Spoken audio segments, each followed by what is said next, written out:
नमस्कार साथियों, आपका स्वागत है आपके अपने YouTube channel GK by Rampal Yadav.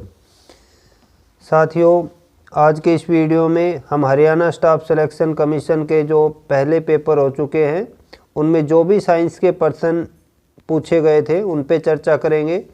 हमारा आज का पहला प्रश्न है, गैल्वेनीकरण लोहे पर रिक्त स्थान की परत चढ़ाने की प्रक्रिया है। तो साथियों, गैल्वेनीकरण जिसको हम यसद लेपन भी कहते हैं हिंदी में, तो गैल्वेनीकरण में क्या किया जाता है, लोहे पर जिंक की परत चढ़ाई जाती है। गैल्वेनीकरण में क्या करते हैं साथियों, लोहे को जंग से बचाने के लिए उसके ऊपर जिंक धातु की परत चढ़ाते हैं।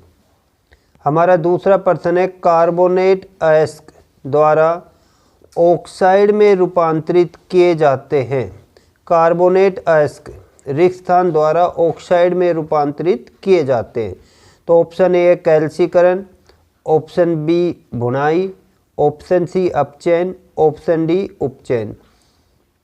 देखिए साथियों, जब हम धातुओं का निष्कर्षण करते हैं तो उनके धातुओं के जो सल्फाइड अयस्क होते हैं और कार्बोनेट अयस्क होते हैं, उनकी तुलना में धातुओं के जो ऑक्साइड होते हैं, धातुओं के ऑक्साइड, उनसे धातु प्राप्त करना आसान होता है।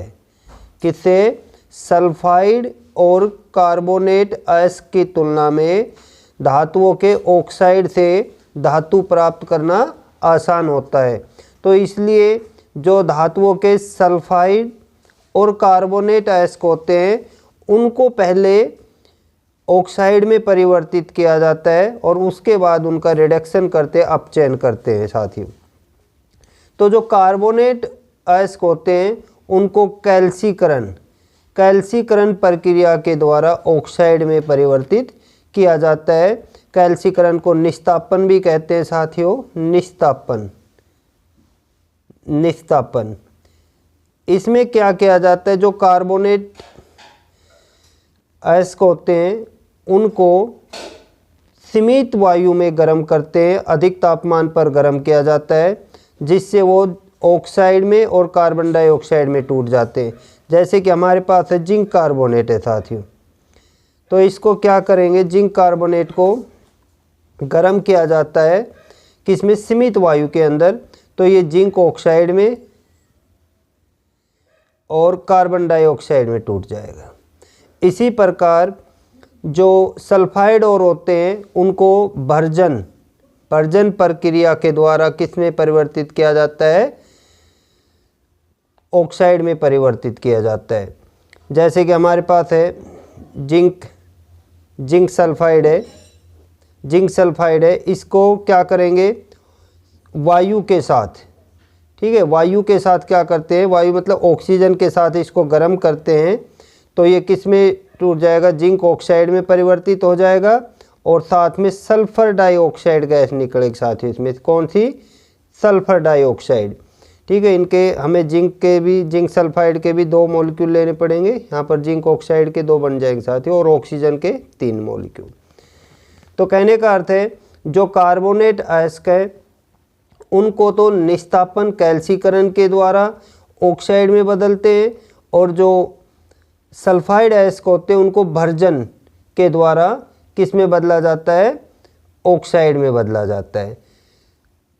हमारे पास तीसरा प्रश्न है, कार्बोहाइड्रेट पौधों में किस रूप में भंडारित होता है। साथियों, कार्बोहाइड्रेट पौधों के अंदर किस रूप में भंडारित होता है। Option A maltose, option B starch, option C glycogen और ऑप्शन डी ग्लूकोज।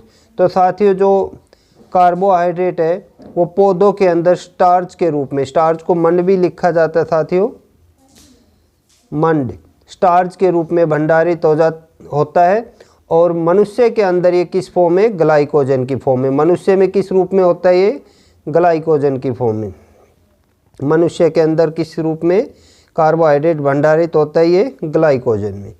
तो यहाँ पर पौधों का है, तो पौधों में किस रूप में, स्टार्च के रूप में साथियों। हमारा चौथा प्रश्न है, सीएनजी का मुख्य घटक है। साथियों, जो सीएनजी है उसका मुख्य घटक होता है मीथेन। क्या होता है, मीथेन।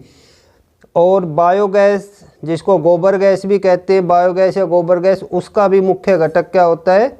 मीथेन होता है। और जो एलपीजी होती है उसका मुख्य घटक होता है ब्यूटेन। एलपीजी का मुख्य घटक क्या होता है? ब्यूटेन। सीएनजी का और बायोगैस दोनों का मुख्य घटक क्या होता है? मीथेन होता है। और जो एलपीजी है उसका मुख्य घटक ब्यूटेन। हमारा 5वां प्रश्न है, ओजोन में उपस्थित ऑक्सीजन के परमाणु है। देखिए साथियों, ओजोन का क्या सूत्र होता है? O3। तो ओजोन के अंदर ऑक्सीजन के कितने परमाणु हो गए? 3 परमाणु हो गए साथियों। तो क्या आ जाएगा? ऑप्शन डी आंसर हो जाएगा 3।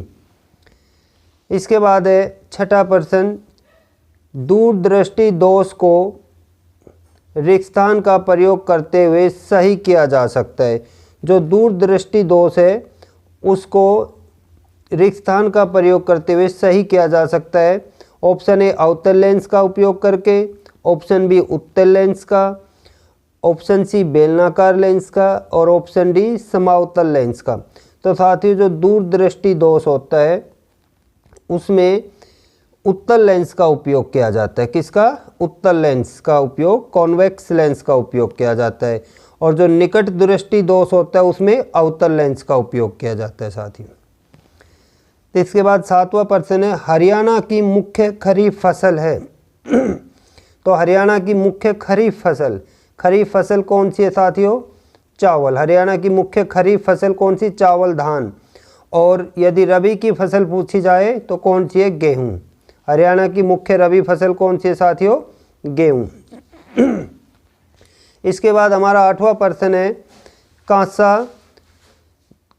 कांसा जो है जिसको हम क्या कहते हैं? ब्रोंज, रिक्स्थान की मिश्र धातु है।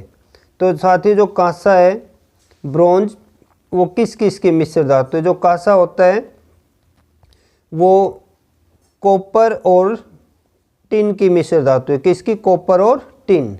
कांसा किस किस की मिश्र धातु है? कॉपर और टिन की। जो सोल्डर होता है उसमें क्या होता है साथियों? टिन और लेड। सोल्डर में क्या होता है? टिन और लेड। जो सोल्डर है वो भी एक मिश्र धातु है। सोल्डर के अंदर क्या होता है साथियों? टिन और लेड, या हम लेड और टिन एक ही बात है, टिन और लेड। और इसी प्रकार जो क्या होता है? ब्रास, पित्तल। ब्रास जो है साथियों उसको पित्तल कहते हैं, ब्रास को। ठीक है, तो जो ब्रास होता है उसके अंदर कॉपर और जिंक होता है साथियों, कॉपर और जिंक होता है। मिश्र धातु क्या होती है साथियों? मिश्र धातु जो होती है वो 2 या 2 से अधिक धातु या फिर एक धातु और एक अधातु का समांगी मिश्रण होता है। क्या होता है मिश्र धातु? 2 या 2 से अधिक धातु या एक धातु और एक अधातु का समांगी मिश्रण क्या कहलाता है? मिश्र धातु कहलाता है।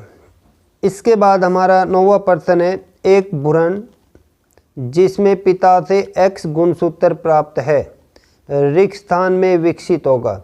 देखिए साथियों, जो माता होती है उसके अंदर जो लिंगी गुणसूत्र होते हैं वो दोनों XX होते हैं, और पिता के अंदर क्या होते हैं? X और Y। क्या होते हैं? X और Y होते हैं पिता के अंदर। तो देखिए साथियों, यदि माता से X आता है और पिता से भी X आता है तो दोनों ही क्या हो जाएंगे? XX। तो क्या होगा? लड़की। क्या होगा? लड़की, क्योंकि माता में कैसे होते हैं? दोनों ही XX होते हैं। और यदि पिता से Y आता है और माता से, तो हर कंडीशन में क्या आएगा? X ही आएगा। तो क्या होगा? लड़का होगा साथियों। जो भ्रूण होगा वो किस में? लड़के में विकसित होगा यदि पिता से Y आता है तो, और यदि पिता से X आता है तो किस में विकसित होगा? लड़की में। तो ये क्या कह रहा है? एक भ्रूण जिसमें पिता से X गुणसूत्र प्राप्त है रिक्स्थान में विकसित होगा। किस में विकसित होगा? लड़की में। आज के इस वीडियो में इतना ही साथियों। यदि आपको हमारा वीडियो अच्छा लगा है तो हमारे वीडियो को लाइक कीजिए, ज़्यादा से ज़्यादा शेयर कीजिए और हमारे चैनल को सब्सक्राइब कीजिए। धन्यवाद साथियों।